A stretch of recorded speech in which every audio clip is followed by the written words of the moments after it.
You think my skin makes me less? Tonight I will show you it makes me more. This is the story of a 20-year-old black girl named Amara. She worked as a simple waitress in a nightclub, serving drinks to people who never respected her. Every night she faced laughter, insults, and cruel jokes. But what they didn't know was that Amara carried a secret gift inside her, a gift that could silence every voice that mocked her. When the crowd challenged her, she rose with courage, spoke in 11 languages, and left the entire club speechless.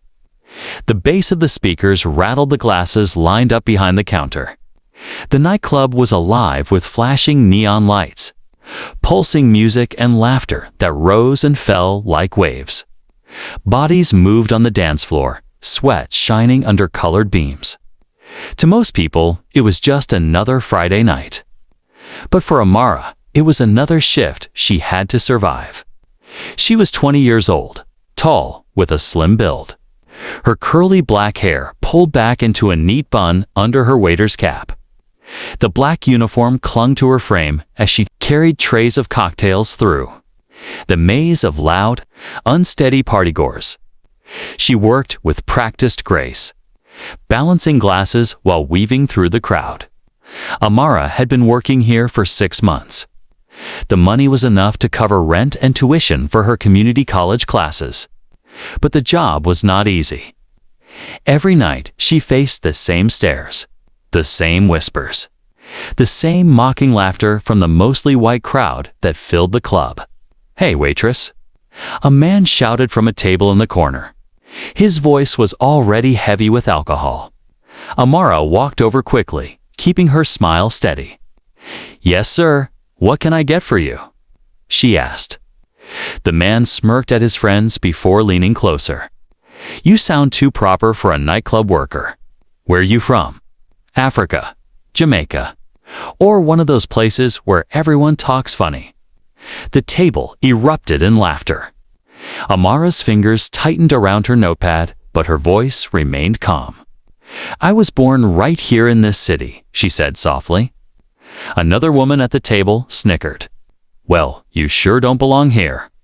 Look at you walking around like you own the place. Do you even understand what we're saying? Or are you just smiling because you don't get it?" More laughter followed. Amara gave a polite nod and turned to take their order, hiding the sting of humiliation. She had grown used to such comments, but that never made them easier to hear.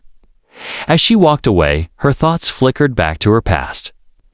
Few people knew that she had grown up in a household where languages were like air. Her father, a professor of linguistics, had taught her to love words. Her mother, an interpreter, had practiced with her every evening. By the time Amara was 12, she could already speak 6 languages.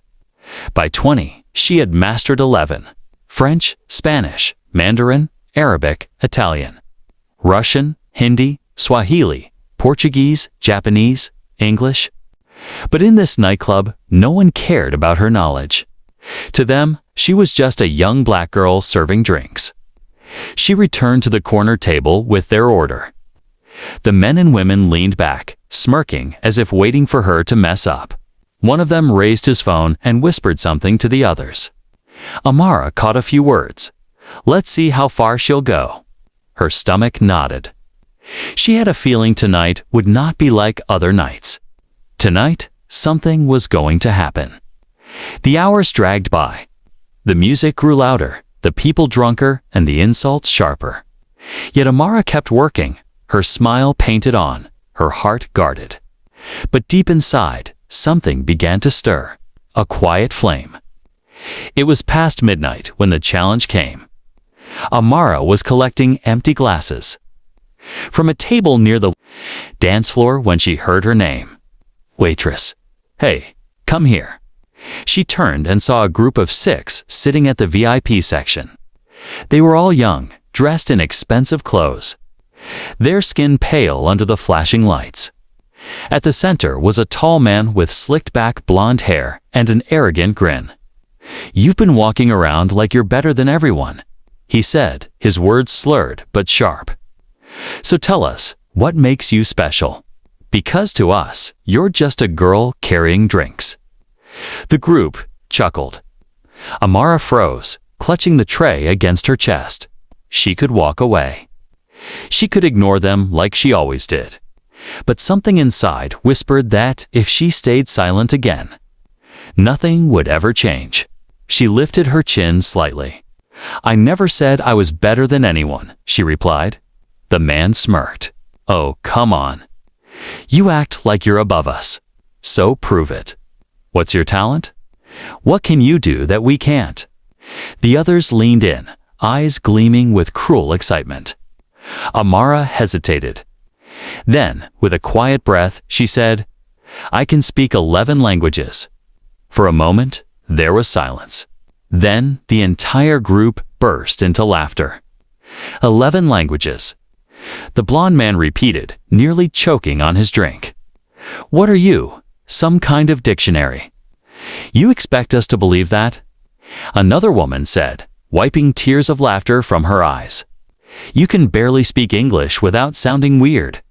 The laughter spread to nearby tables. Amara felt dozens of eyes on her. Some were mocking. Others were curious. The music pounded, but it felt distant compared to the thundering in her chest. The blond man slammed his drink on the table. "All right then, prove it. Speak to us in another language." His friends chanted, "Prove it, prove it." Amara stood frozen. She had always dreamed of using her gift to inspire others, not to defend herself against ridicule. But maybe this was her chance. Maybe tonight she would no longer be invisible. She set down her tray slowly and looked at the blond man straight in the eye. "Which language do you want to hear first?" The man raised his brows, amused. "French? Let's see if you can even say hello properly." Without hesitation, Amara said, "Bonsoir. Je m'appelle Amara. Je parle le français depuis que j'avais 8 ans." Her accent was perfect, her tone flawless. The table went quiet for a second, then burst out laughing again, but this time with a hint of unease. "Okay, okay," the blond man said, waving his hand. "That was easy. Do another one. Something harder." "Mandarin," one of the women called out. Amara nodded and spoke smoothly in Mandarin. "Ni hao. Wo jiao Amara. Wo kong jiao juzuexi zhongwen." The crowd nearby gasped softly. A man at the next table whispered, "That sounded real." The blond man frowned. "Lucky guess. Do another. Arabic." Amara's voice flowed with calm strength as she answered in Arabic.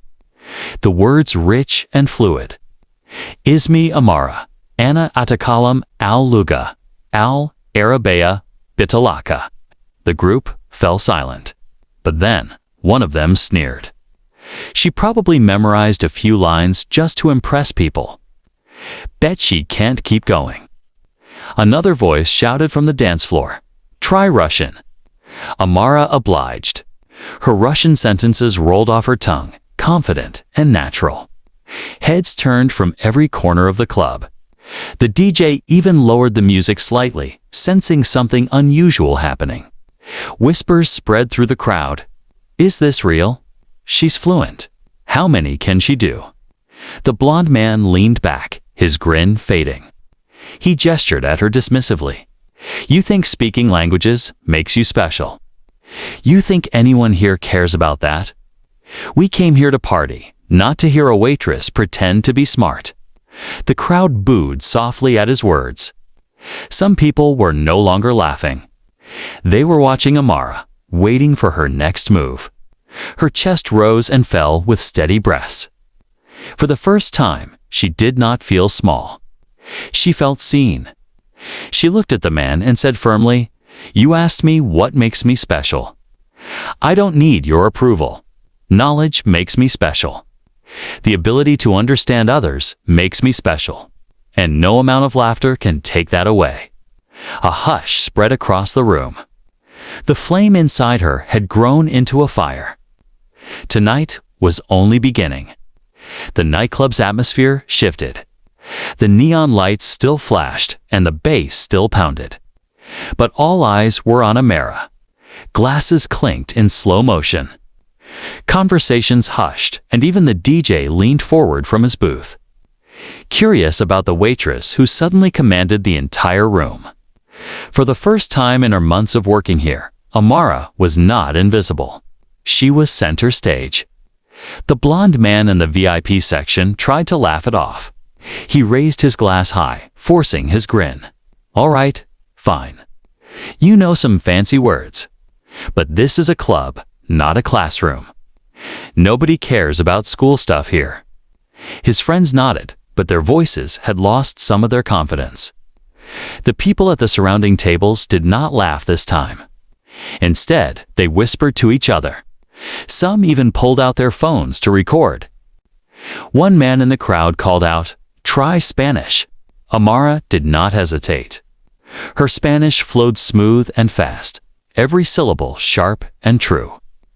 "Me llamo Amara. Hablo español perfectamente. Lo aprendí de mi madre cuando era niño." A young woman near the bar gasped. "That's perfect Spanish." More people began shouting requests. "Say something in Hindi. What about Italian? Do Japanese." Amara's lips curved in the faintest smile. For once, she felt no fear. She answered each request, her voice rising strong and steady. Hindi rolled into Italian. Italian became Portuguese. Then Japanese slipped from her mouth like music. Every time she spoke, more heads turned. Every time she switched tongues, more jaws dropped. The laughter that once cut her heart had been replaced with murmurs of awe. Still, the blonde man fought to keep control. His face reddened, and he slammed his hand against the table. "This is ridiculous. She's just showing off. Who cares if she knows some languages? She's still just a waitress." The crowd booed. A man shouted back at him, "Maybe she's a waitress, but she's smarter than you'll ever be." The blonde man glared. "You think you're better than us, don't you?" he said, pointing at Amara. Amara took a breath. Her voice calm but firm. "No, I think I am equal. And you are angry because I remind you of that truth." The room erupted in applause. Glasses banged on tables. Even the DJ shouted, "Let her speak." The blonde man's smirk finally slipped. For the first time, he looked nervous. And Amara, standing in the middle of the nightclub floor, realized this was her moment. Amara had never planned to speak in front of a crowd. She was used to silence, used to swallowing her pride in order to survive. But as she stood under the flashing lights, surrounded by dozens of watching eyes, she knew she could not go back to silence. Her voice cut through the music, clear and steady. "All my life, people have laughed at me because of my skin, my hair, my background. They told me I did not belong. They tried to convince me that I was less." The club was silent now. Even the bartenders had stopped pouring drinks. But what they did not know, Amara continued, is that my father taught me knowledge is power. My mother taught me that words can break walls. And I learned that when you understand someone's language, you understand their heart. She gestured toward the people around her. "You laughed at me tonight? You tried to make me small. But instead, you gave me a chance to show who I really am." The blonde man shifted uncomfortably in his seat. His friends looked away, suddenly ashamed. Amara's eyes scanned the room. She saw young faces, old faces, drunk faces, sober faces, all staring, all listening. For the first time, they were not mocking her. They were hearing her. "I speak 11 languages," she said. "Not to brag, but to connect. Each language I learned taught me more about this world. Each word opened a door to another culture, another soul. That is my power. That is my strength." The crowd erupted in cheers. People clapped, whistled, even stomped their feet. But Amara raised her hand, and the room quieted again. "Do not think this is just about me," she said, her voice soft but cutting through the silence. "This is about every person who has ever been told they are not enough. This is about everyone who has been laughed at, rejected, or underestimated. Tonight, I stand not just for myself, but for them." She paused, her chest rising and falling. She had never spoken so openly, so fiercely. It felt like fire flowing through her veins. The blond man finally stood, his face flushed. "You think you're some kind of hero? This is still a nightclub. Nobody cares about your little speech." A voice from the back shouted, "We care." Another joined in, "Keep speaking, girl." Cheers thundered again. The blond man froze, realizing he had lost the room. His friends lowered their heads, embarrassed. Amara turned to him, her voice steady. "You tried to make me feel small. But tonight, you are the one who looks small." Because strength is not about mocking others. It is about lifting them up. The crowd roared with approval. Some people stood on chairs, clapping and shouting her name. Amara, Amara. Her hands trembled, but her heart soared. For the first time in her life, she felt powerful. The energy in the nightclub was electric now. People cheered louder with every passing second, the sound mixing with the pulsing music in a strange harmony. Amara stood tall, no longer the quiet waitress, but a figure who commanded respect. She raised her voice again, speaking from the core of her soul. "I want every person in this room to remember something. Knowledge is strength. Respect is strength. And no matter how dark the world may seem, your value is not decided by those who laugh at you." Tears welled in some eyes. A woman near the bar wiped her cheek, whispering to her friend, "She's right. She's absolutely right." Amara looked around, her voice firm but warm. "You don't need to speak 11 languages like me. Maybe your strength is art. Maybe it is numbers. Maybe it is kindness. Whatever it is, do not hide it because of fear. Do not bury it because someone else mocks you." The applause was deafening. Even the club manager, who usually only cared about money, clapped from the back, a proud smile tugging his lips. The blond man sat down, defeated, unable to respond. His power had evaporated. A young girl, barely 18, came forward timidly and called out, "Can you say something in Swahili? My grandmother speaks it." Amara's face softened. She nodded and spoke in gentle Swahili, her voice carrying love and respect. The girl's eyes filled with tears. That's exactly how she says it," the girl whispered, trembling. The entire room melted in emotion. The laughter that once mocked her had turned into admiration. Phones were raised, recording every second. Within hours, this moment would spread across social media. But for Amara, none of that mattered. What mattered was the faces in front of her, the hearts she had touched. She ended with one final declaration. Do not underestimate the quiet one in the room. Do not underestimate the one you laugh at. Because sometimes the person you think is least is the one who can teach you the most. The nightclub exploded with standing ovations. People shouted her name again and again. Amara smiled, tears glistening in her eyes. For the first time, she did not feel like a waitress. She felt like a leader. The music slowly returned as the DJ tried to blend back into the moment. But the atmosphere was changed forever. Conversations no longer buzzed with drunken gossip.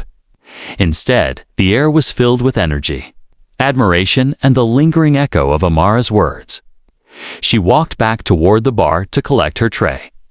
People reached out to touch her arm, to thank her, to whisper small words of respect. A woman said, "You made me feel proud tonight." A man told her, "I'll never forget this." The blond man slumped in his seat, his drink untouched. His friends whispered awkwardly, no longer laughing. For once, he looked small. Amara ignored him. She had no more time for those who tried to belittle her. The club manager approached her, shaking his head with a half smile. "Amara, I hired you to serve drinks, not to take over the club. But tonight, you reminded me that people don't just come here for music. They come for something to feel." She lowered her eyes respectfully. "I didn't mean to cause trouble, sir." He chuckled. "Trouble. You gave this place its most unforgettable night. You reminded everyone that strength doesn't come from the loudest voice. It comes from the truest one." Amara nodded, her chest swelling with quiet pride. For so long, she had been afraid to stand out. Tonight, she realized she was born to. After the crowd began to return to dancing, Amara stepped aside to catch her breath. Her heart still pounded, her hands still trembled from the rush. A man in a gray suit approached her, holding his phone. He looked different from the usual club-goers, calm, sharpened with an aura of authority. "That was extraordinary," he said. "My name is Richard. I'm a language professor at the university." Amara blinked, startled. "A professor?" He nodded. "I was here tonight for my brother's birthday. I never expected to see a waitress outshine everyone with 11 languages." He smiled. "Tell me, do you realize how rare your gift is? Most people struggle to learn 1 or 2 languages their whole lives. You carry 11 like they are part of you." Amara hesitated.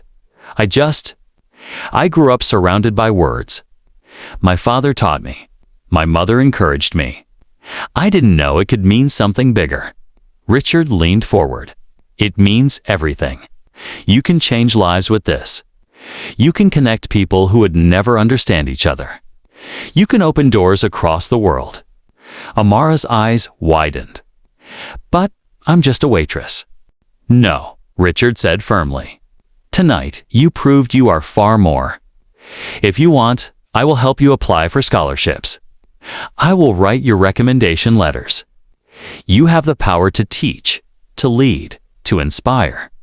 For a moment, Amara could not breathe. Was this real? The same girl who was laughed at hours ago was now being offered a chance to rise higher than she ever imagined. Her eyes glistened. "Thank you," she whispered. Richard smiled kindly. "Do not thank me. Thank yourself. You earned this moment." But not everyone was ready to let Amara have her victory. The blond man finally rose from his seat, his face twisted with anger. He had been humiliated in front of everyone. His pride would not let him walk away quietly. He strode toward her, his voice sharp. "You think you're a star now? Just because you can say a few words. You think anyone will care tomorrow?" The crowd tensed. People who had admired Amara moments ago now watched carefully, unsure of what would happen next. Amara turned slowly. Her eyes no longer held fear. "It does not matter if they remember me tomorrow," she said evenly. "What matters is that tonight they saw the truth, and you cannot take that away." The blond man sneered. "You'll always be nothing but a servant here." Her voice rang steady. "No, I will always be more, because I know who I am. I know my worth, and you. You will always be less, because you try to take away the light of others." Gasps spread through the room. The blond man clenched his fists, but his friends pulled him back. "Enough," one of them whispered. "You've already lost." The crowd cheered again, this time louder, their voices crashing like waves. The blond man stumbled backward, humiliated. Finally, he stormed out of the club, his pride shattered. Amara stood taller than ever. She had faced mockery, hatred, and now confrontation, and she had not broken. The rest of the night blurred into flashes of light and sound. But Amara was no longer just serving drinks. She was receiving smiles, handshakes, and even standing ovations every time she passed by. Strangers stopped her to ask questions in different languages. laughing with delight when she answered. A group of women hugged her, saying she had given them courage. A man whispered that he wanted his daughter to grow up strong like her. Amara's heart swelled with emotions she could barely hold. For years, she had been afraid to speak up, afraid to show her true self. Now she realized that her voice was her gift. As the night came to an end, Richard, the professor, approached her again. "I will wait for your call," he said. "The world needs people like you." Amara nodded, her voice trembling with gratitude. "I won't waste this chance." The club lights dimmed as closing time approached. People filed out, still buzzing with the memory of her words. Amara cleaned tables as usual, but this time it felt different. She was no longer invisible. She was unforgettable. When the last guest left and the music faded, Amara stepped outside into the cool night air. The city lights shimmered and the distant sound of traffic hummed in her ears. She leaned against the wall, closing her eyes. She thought of her father's lessons at the dinner table.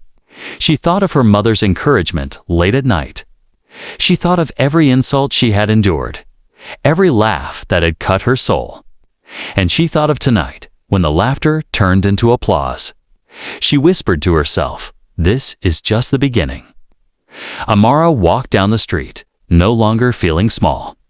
Her steps were steady, her shoulders strong. She was not just a waitress. She was a girl with 11 languages, a girl with a voice. A girl who had shown the world that power is not given. It is claimed. The night was quiet, but in her heart, she carried a storm of strength. Moral lesson of the story is that never let the world tell you that you are less, because sometimes the one they laugh at is the one who carries the greatest light. Your turn. What's the life lesson you're walking away with? Tell us in the comments. Like and subscribe the channel for more interesting videos.